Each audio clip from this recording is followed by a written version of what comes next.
Welcome to Words on Words, a podcast presented by the University of Nevada, Reno Writing Center. Hello, this is Iris, your host of Words on Words, and this podcast is going to be a little bit different than what we usually do. We're starting a new series, so to speak, air quotes there, where we have a couple of our consultants from the Writing Center come in and talk about their favorite books. So you could take this as a book recommendation or maybe just inspiration to check out a new genre of writing, whatever you want to do with it. So for this first favorite books episode, we have Ruby and Carrie here to talk about their favorite books in the genre of international literature. First, let's have each of you quickly introduce yourself. Hi, I'm Ruby. I'm an English literature major with a minor in Chinese studies. Hi, I'm Carrie. I'm getting my master's in English literature, and I am focusing in post-colonial literature. I can see why you guys like international literature. So as I said, our genre for today is international lit, which is a bit out of my field, but clearly within you guys' field. So I'd actually like one or both of you to kind of explain how you're defining kind of our genre today of international literature.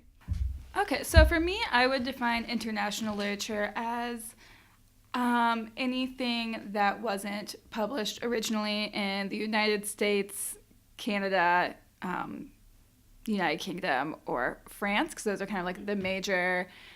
Canada is more lumped in with like the United States, but those are kind of like the major like Western publishing, and those have been like the major what are considered like literary novels. I'm putting quotes around literary throughout history. So like anything that is published in other countries or by countries that are like mainly populated by people of color, those tend to get ignored and not treated as stuff that we should be studying, and that's changing a lot like in recent history. But in the history of the academy in general, we have focused on like Western novels, mainly like French, English, and American. Okay.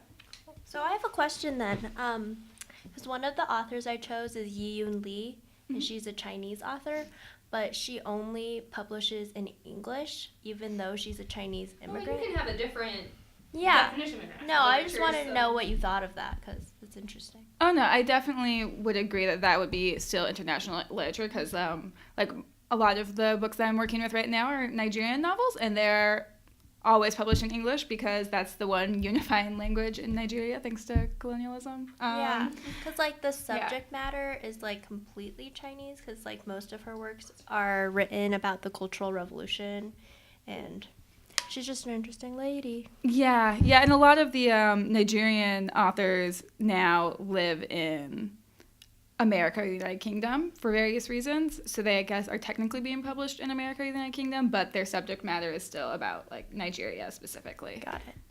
So would a definition of international lit be any author that's just like not from the West, basically? I don't know. Yeah, I think so. That's how I thought of it. I was just like, maybe not white people. Yeah, exactly. Exactly. Yeah.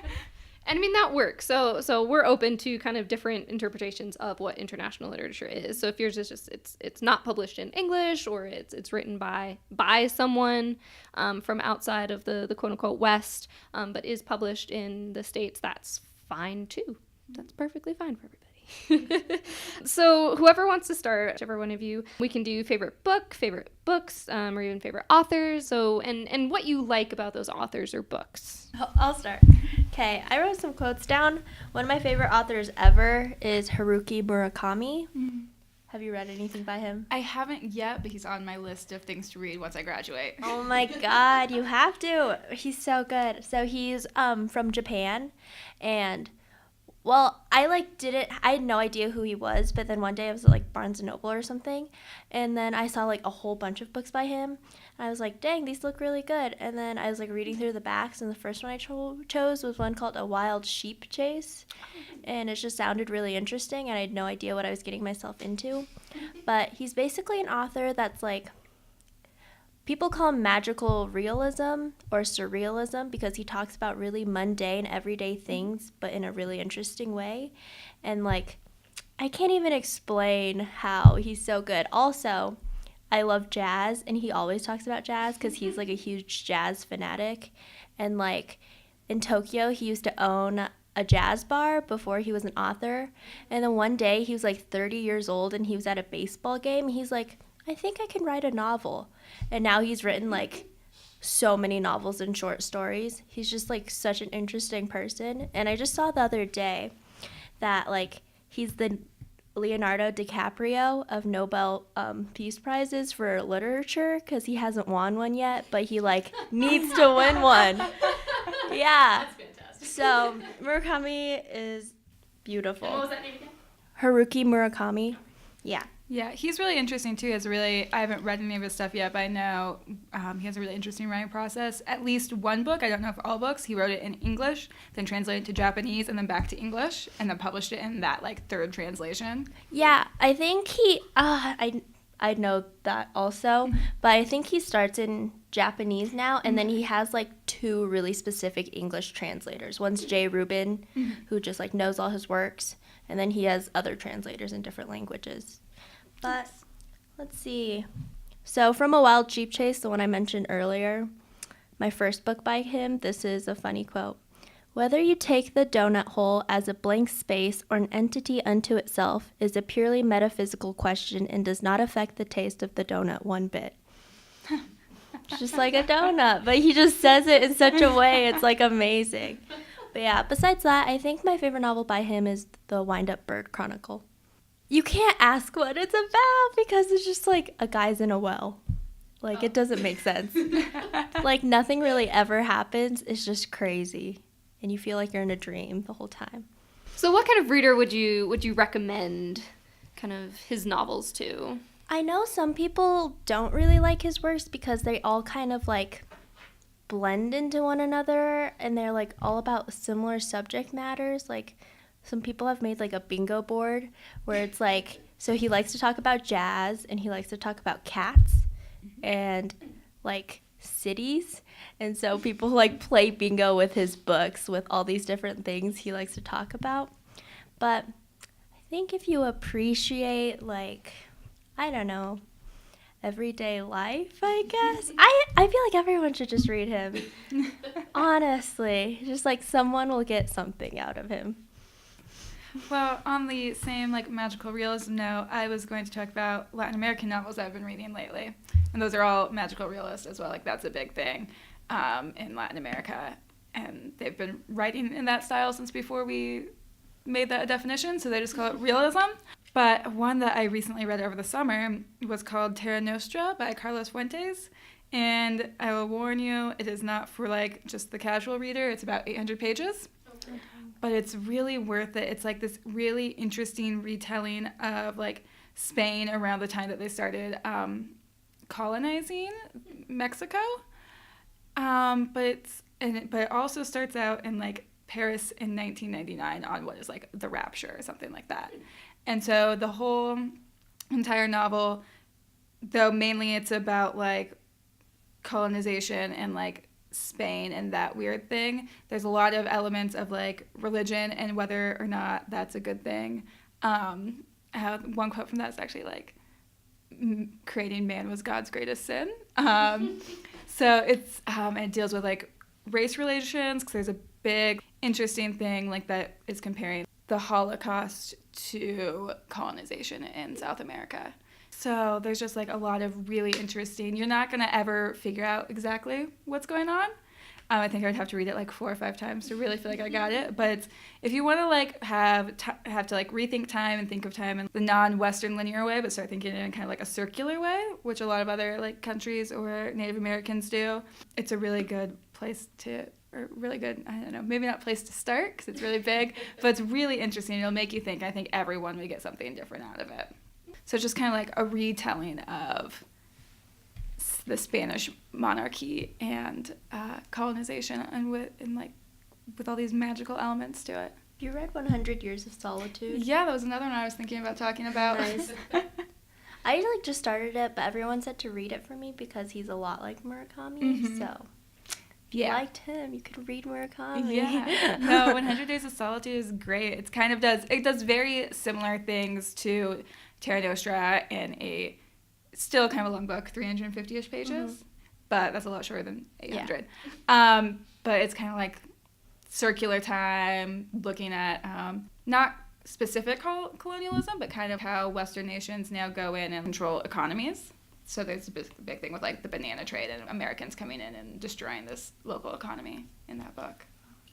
I just remember there are like 20 people with the same name. Yeah, that's going to get like... real confusing.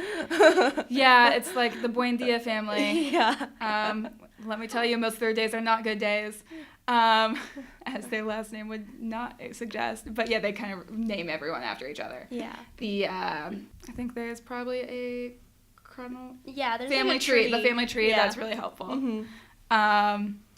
So that one's really interesting as well, and like also deals a lot with time being circular and everything happening at once. It's also, well, you're reading it, so I don't want to give things away, but that novel also has some weird, speaking about like the Holocaust a little bit. Well, interesting. That's yeah, cool. like there's a weird like train ride of like dead bodies being taken away and then not talking about it. Wow. So I'm trying to figure out, I've recently read 3 Latin American novels, and all of them deal with either the Holocaust or Judaism and Jewish people in some way. So I'm trying to figure out why that happens. So you had mentioned, Kara, that you're reading Nigerian literature. Yeah. Is there any recommendations you have kind of in that area, or anything you really enjoyed reading? Yeah, Nigerian novels are really interesting too. I'm currently in the middle of one called Oil on Water by Helen Habila. And it's about, because Nigeria is one of the most oil-rich countries in the world, but they don't get any of the profits from it because the government just kind of lets England and America kind of come in and take the oil and sell it. So it's kind of a retelling of Heart of Darkness. So it's just like this, but instead of, was it ivory in that one that they're harvesting? It's oil companies harvesting things, but it's this upriver travel narrative in the first person. And it just deals with like the struggles of how to form a government after you have been released from colonialism, and whether Western governments work, because it seems like they keep trying to replace the government, but they keep doing it in like a democratic Western type of government. It keeps failing because the government just keeps oppressing people the same way that they were when they were colonized. Mm-hmm. So that's what you'll get a lot from Nigerian novels. And you also get a lot of wondering, like, since it is such a war-torn nation, and there's a lot of poverty, there's a lot of struggle of educated people, and what responsibility do they have to their country over themselves? Like, so should they immigrate somewhere else and maybe get a better life, or should they stay and try and rebuild the nation? Because if all the highly educated people leave, then who's gonna take care of everyone? So that's also, I can't remember, she has 2 first names, but her last name is Adichie, and she has written The Purple Hibiscus and Americana, and one of those, New York City they voted for like One Book, One City last fall. I think it was Americana won for that, and that's a really interesting one about immigration and like coming and going and not really belonging anywhere. Would either of you kind of assess that there's far more fiction going on within international literature as opposed to nonfiction? So would we see much more fictitious tellings of a real event as opposed to a more nonfiction-oriented or even journalistic kind of writing from someone within the country? Or are most of those kind of nonfiction research books done by the West about these kinds of places? There's a lot of nonfiction too. I just didn't pick it. There's a great, really small text called Decolonizing the Mind by Ngugi, he teaches somewhere in California right now, but he's actually not allowed to go back home to Nigeria because of some things he wrote. And last time he did, like, him and his wife got attacked in the middle of the night in their hotel room. But he wrote, this great short piece. He's written a lot of nonfiction. He continues to, but Decolonizing the Mind is probably his most famous, where he's talking about how Nigerians and like Africans in general should go back to speaking their native tongues, and how English will always be the tongue of the colonizer, and so as long as they use that, they'll never be able to overcome colonization. And so that was the last work he actually wrote in English. Now I think he writes in Igbo, I believe is his language, and then he self-translates to English. There's a lot of interesting things. There's also a lot of people who write, like Amy Césaire, who has now passed away, but he was a poet too, but he wrote a lot of criticism as well, and he was kind of the mindset of like, we were like, colonization was horrible, but we were given this tongue that English allows us to speak to a wide variety of people, so I'm going to use it and make it my own. Okay. So there's a lot of that going on. There's a lot of journalism, too. I don't read as much of that. Actually, the narrator in Oil and Water is a journalist, and I think it's one of those things where it's not like a nonfiction book or like a memoir or something, but where the author is drawing on his own experience to write a novel type of thing. Yeah, that's what I was thinking. I just don't really know much about nonfiction for the authors I've read. I know Murakami, for example, has written like this one called Absolutely on Music, where he interviews this really famous composer and conductor named Osawa. Oh my gosh, I'm not positive. Don't quote me on that. But that's a nonfiction one. He also has one on, it's literally just called like On Running. So they're really mundane things. But for Yiyun Li, the Chinese author that I really love, even though she writes about the Cultural Revolution, they're all works of fiction, but I'm positive they're like things she's experienced, because Vagrants, a novel she has, she said that it's like based off of something she saw when she was a child in the Cultural Revolution. And I think it's just scary in China a little bit to like talk against your government, so it's easier to write in fiction. But obviously she lives, or I said that earlier, maybe she lives in America now. She's a teacher at UC Davis, I think, or in Oakland somewhere. But she, like the other author, she's like denouncing her native tongue, and she won't let her works get translated into Chinese, which is really interesting, which is weird because, like, why would she do that? And since English is her second language, everyone's, like, talking about, like, how is she writing in English so well? Because she moved here later on in life. So she's a really interesting author. And I, like, really... And what was her name again? Oh, Yiyun Li. And I really like her because my parents were all both born during the Cultural Revolution. Like, a lot of the things she talks about are things like my parents tell me. So there's like this one, it's a short story in her book, The Year of Thousand Prayers, something. But it's about Chairman Mao and how a mom in the short story would always stare at this portrait of Chairman Mao because she wanted her son to look like him, so he would be like a political leader or someone that was strong and amazing, because everyone thought Mao was amazing. And then my mom said when she was pregnant with me, she would stare at this really pretty picture of her when she was younger, so I would look like her. I was just like, oh my God, Yiyun Li, you're so real. Yeah. That's great. Yeah, that's really interesting.